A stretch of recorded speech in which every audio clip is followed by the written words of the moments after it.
اب میں آپ کو ذرا اس جو انسانوں میں سے انسان دشمنی کا جن کا سب سے بڑا رول ہے، میں ان کی 2000 سالہ تاریخ کا آپ کے سامنے نقشہ رکھنا چاہتا ہوں۔ ان 1400 سال کا تو میں نے صرف 4 آپ کو پوائنٹس بتائے۔ موسیٰ سے عیسیٰ تک 1400 برس علیہ الصلوۃ والسلام، 2 مرتبہ عروج، 2 مرتبہ زوال، اشیریوں کے ہاتھوں پٹوائی، بابلیوں کے ہاتھوں پٹانا، گریکس کے ہاتھوں مرمت، رومنس کے ہاتھوں مرمت۔ یہ جو 2000 سال ہیں، کیونکہ اب تو ظاہر بات ہے 21ویں صدی شروع ہو گئی، 20 صدیاں حضرت مسیح کو پوری ہو گئیں۔ پہلی بات نوٹ کیجئے، حضرت مسیح کی پیدائش ہے سن 1 قبل مسیح۔ یہ نقطہ آپ نے کبھی سنا ہے یا نہیں؟ جب ملینیم کا سلسلہ شروع ہوا تھا پچھلے سال، تو میں نے بیان کر دیا تھا کہ ایک عجیب حساب کے اندر انہوں نے غلطی کی ہوئی ہے۔ حضرت مسیح کی پیدائش ہوئی 25 دسمبر کو، سن انہوں نے شروع کر دیا، جو اس کے بعد جنوری آئی تو پہلا سال شروع ہو گیا۔ اگر جنوری سے پہلا سال شروع ہوا تو یہ 6 دن جو ہے تو اس کے پچھلے سال میں تھے، لہذا کہا جائے گا کہ Jesus Christ was born 1 year before Christ, BC۔ تو 1 قبل مسیح میں حضرت مسیح کی پیدائش ہوئی۔ یہ آخری اسرائیلی نبی اور رسول۔ یہودی علماء کی مخالفت، دشمنی، سولی پر چڑھوا دینا میں بیان کر چکا ہوں۔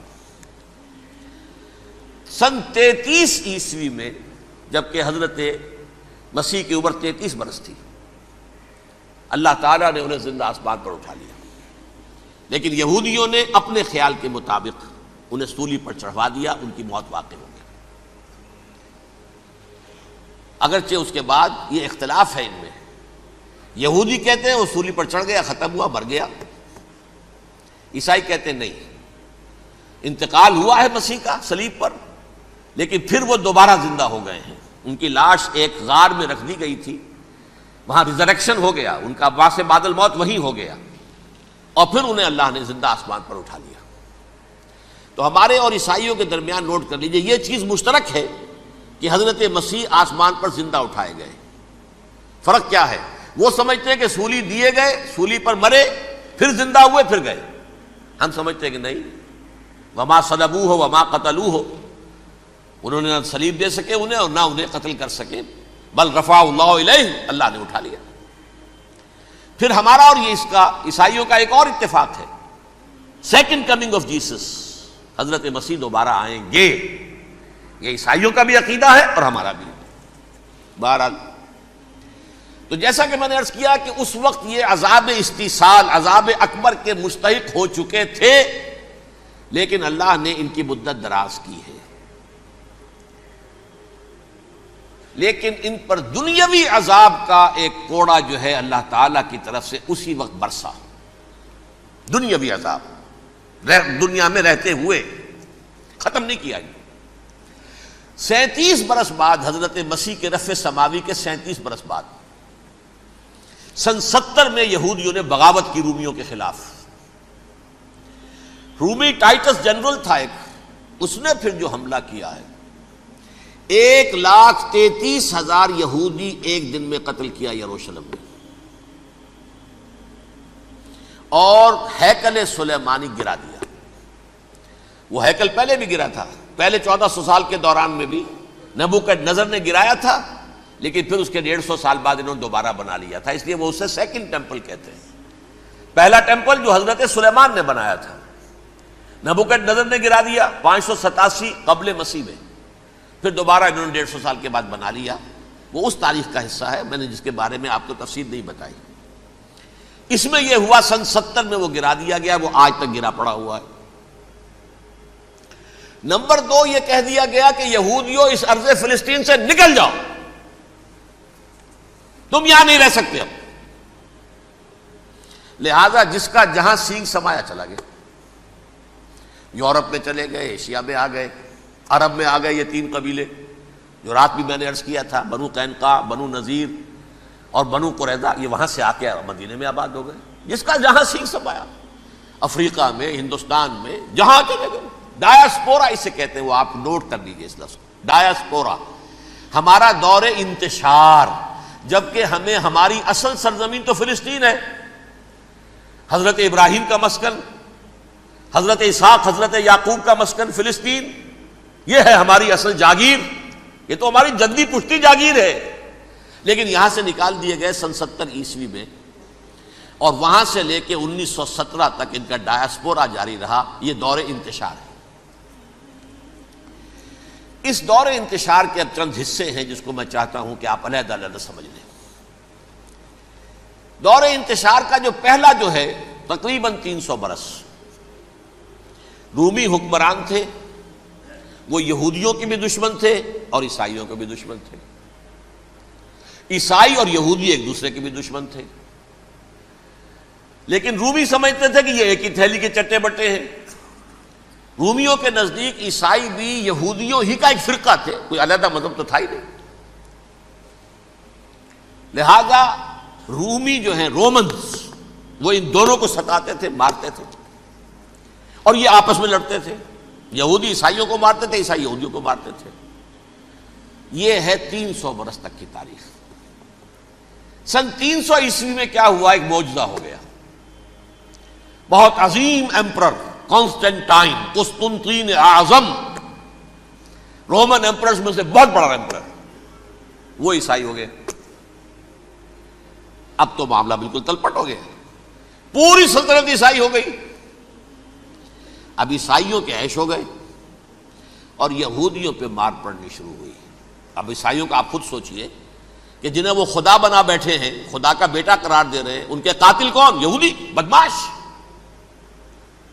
لہذا ان کی وہ پٹائی شروع ہوئی ہے یورپ میں، پوری رومن امپائر میں، انہیں ذلیل کیا گیا، شہروں میں آمد بند، علیحدہ رہو، گھیٹوز کے اندر رہو۔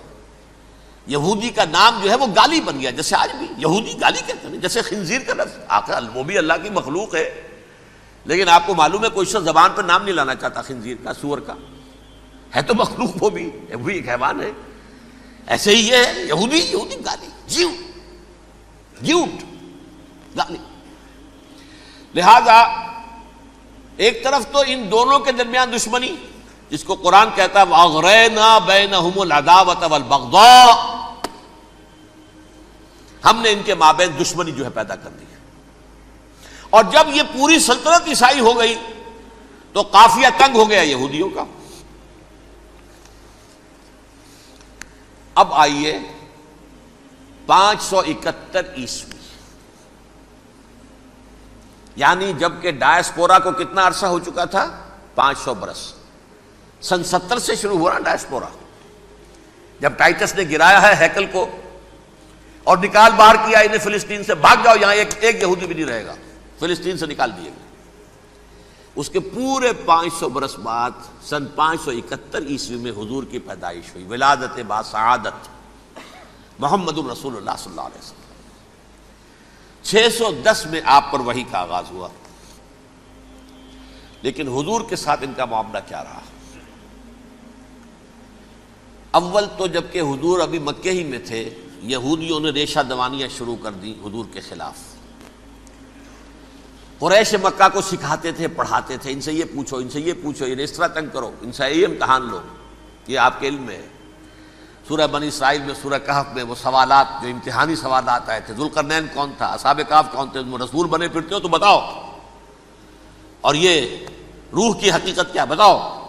یہ ساری ریشہ دوانیاں کر رہے تھے بیٹھے ہوئے، ابھی وہیں پر، حضور ابھی پہنچے بھی نہیں۔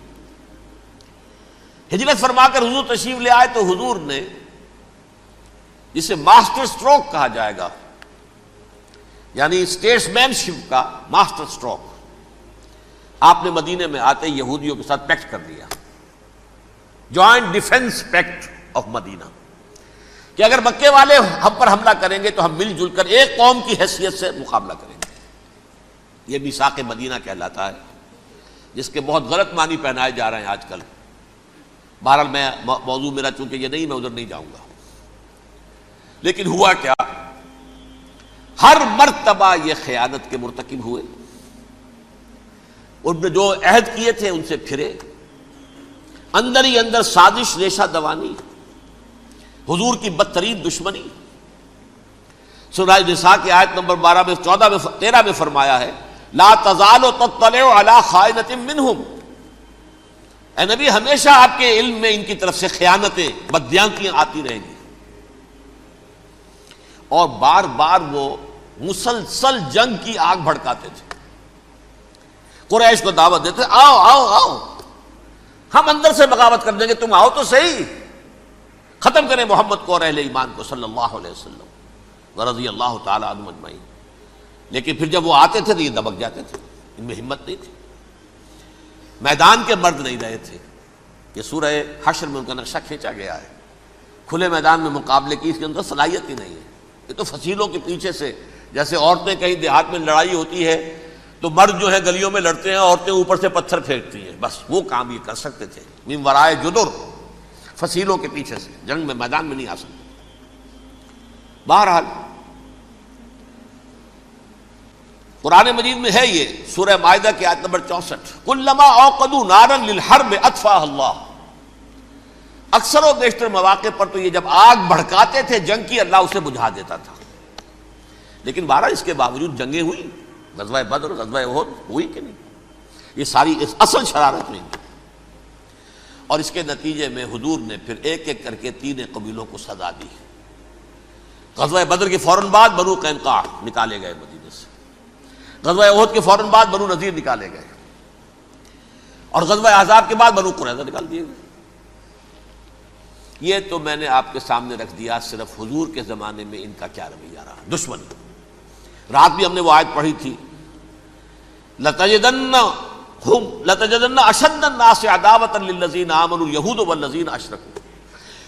اہل ایمان کی دشمنی میں شدید ترین تم پاؤ گے یہودیوں کو اور مشرکین. مشرکین بھی بعد میں ہے، پہلے یہودی. حضور کے بعد کیا ہوا اب یہ نوٹ کیجئے، یہ ان کی تاریخ کا دوسرا دور.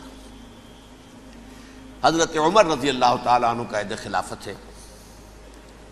بیت المقدس کا محاصرہ کیا گیا، فصیل بڑی اونچی، شہر اندر سے سیلف سفیشینٹ، حملے کا راستہ کوئی نہیں، محاصرہ طول کھینچ رہا ہے، لیکن ان کے پاس رسد بھی موجود ہے، پانی بھی موجود ہے، وہ دروازے بند کر کے بیٹھے ہوئے ہیں. بالآخر اللہ تعالیٰ کی مشیت کا ظہور کیسے ہوا؟ ان کے کچھ علماء آئے فصیل پر، کہا دیکھو مسلمانوں، تم قیامت تک بھی یہاں پڑے رہو گے محاصرہ کر کے، ہمارا یہ شہر فتح نہیں ہوگا.